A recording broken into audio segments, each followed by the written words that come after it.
प्रधानमंत्री मोदी गुजरात आ रहे हैं और गुजरात में सेमिकॉन इंडिया कॉन्फ्रेंस आयोजित हो रही है, उसका उद्घाटन करेंगे। हमारे साथ केंद्रीय मंत्री, उनसे बात करते हैं। राजीव जी, पीएम ये सेमिकॉन इंडिया का जो है उद्घाटन करने वाले हैं, कितनी बड़ी चीज़ है और ये गुजरात के लिए और देश के लिए कितना बड़ा फायदा, किस विजन से आगे बढ़ रहा है गुजरात? नहीं, देखिए ये बहुत बड़ा एक माइलस्टोन है, क्योंकि पहली बार देश में सेमिकॉन का एक सपना, सेमिकॉन इंडिया का एक कॉन्फ्रेंस, ग्लोबल कॉन्फ्रेंस हमने 15 महीने पहले बंगलोर में किया था।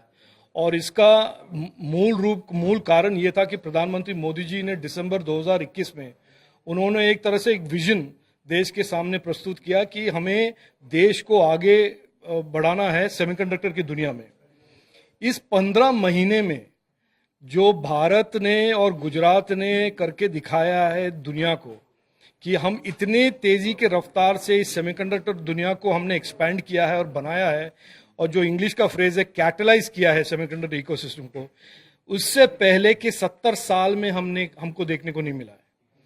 आज भारत में और इस सेमिकॉन इंडिया 2023 के कॉन्फ्रेंस में हमारे स्टूडेंट कम्युनिटी, हमारे युवा साथियों को देखने को मिलेगा, सुनने को मिलेगा दुनिया के सबसे बड़े सेमीकंडक्टर लीडर।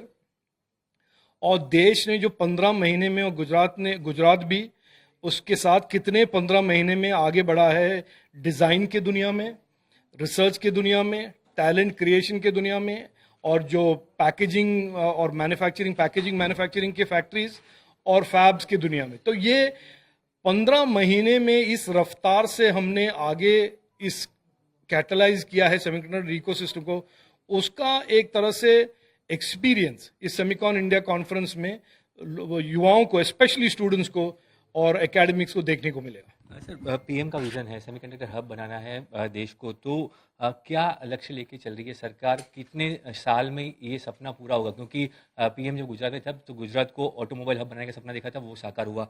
किस तरह से ये क्या लक्ष्यांक रखा है, किस तरह से सरकार आगे बढ़ रही है और कितना इन्वेस्टमेंट टारगेट किया जा रहा है? देखिए, मैं आपको 2 एग्जाम्पल देता हूँ प्राइम मिनिस्टर के विजन और एग्जीक्यूशन के बारे में। 2014 में हमारे देश के इलेक्ट्रॉनिक्स मैन्युफैक्चरिंग 1 लाख करोड़ से कम था, और आज हम ट्रैक पे हैं कि we are almost now 15 lakh crore in terms of electronics production.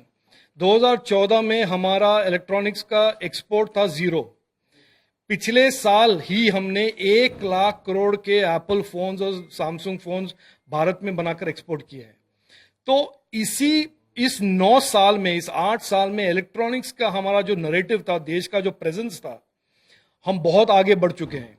इसी तरह हम सेमीकंडक्टर की दुनिया में भी हम मानते हैं कि आने वाले 4-5-6 साल में हमारा एक बहुत वाइब्रेंट सेमीकंडक्टर इकोसिस्टम यहाँ पर होगा। वो मल्टी पोलर होगा, इसमें डिजाइन भी होगा, talent, global hub of talent भी होगा। हम रिसर्च भी करेंगे देश में, सेमीकंडक्टर कटिंग एज रिसर्च भी करेंगे, और यहाँ पर बड़े बड़े पैकेजिंग यूनिट्स भी होंगे और उनका सप्लाई चेन भी होगा। और मैं ये भी आश्वासन देना चाहता हूं कि एक न एक दिन हमारे फैब्स भी बनेंगे। सर, एक अंतिम और राजकीय सवाल है। आज एक बयान आया है पीएम का, जिसमें उन्होंने कहा कि इंडिया जो शब्द है वो पीएफआई में भी है और इंडियन मुजाहिदीन में भी है, तो विपक्ष ने इंडिया नाम रख लिया, उससे कोई फर्क नहीं पड़ेगा। कैसे देखते हैं? देखिए, मैंने पहले भी, मुझसे किसी ने पूछा भी ये पहले, और मैं आज भी वही जवाब दूंगा। घटिया प्रोडक्ट को आप नाम बदलने से प्रोडक्ट बदलता नहीं है। आप कुछ भी कहिए, घटिया प्रोडक्ट ही रहता है। वो नाम बदलते रहें, वो यूपीए के नाम से शर्मिंदा हैं, वो शर्म कर रहे हैं, और नाम बदलने से उसका कोर एसेंस और कोर आइडियोलॉजी बदलता नहीं है। धन्यवाद सर। तो ये थे केंद्रीय मंत्री राजीव चंद्रशेखर, जिन्होंने साफ तौर पे कहा कि जो गुजरात और भारत है वो सेमीकंडक्टर का हब बनने जा रहे हैं, और साथ ही विपक्ष पर भी निशान साधा। कैमरामैन प्रीतेश रावल के साथ विजेश दोषी, गांधीनगर।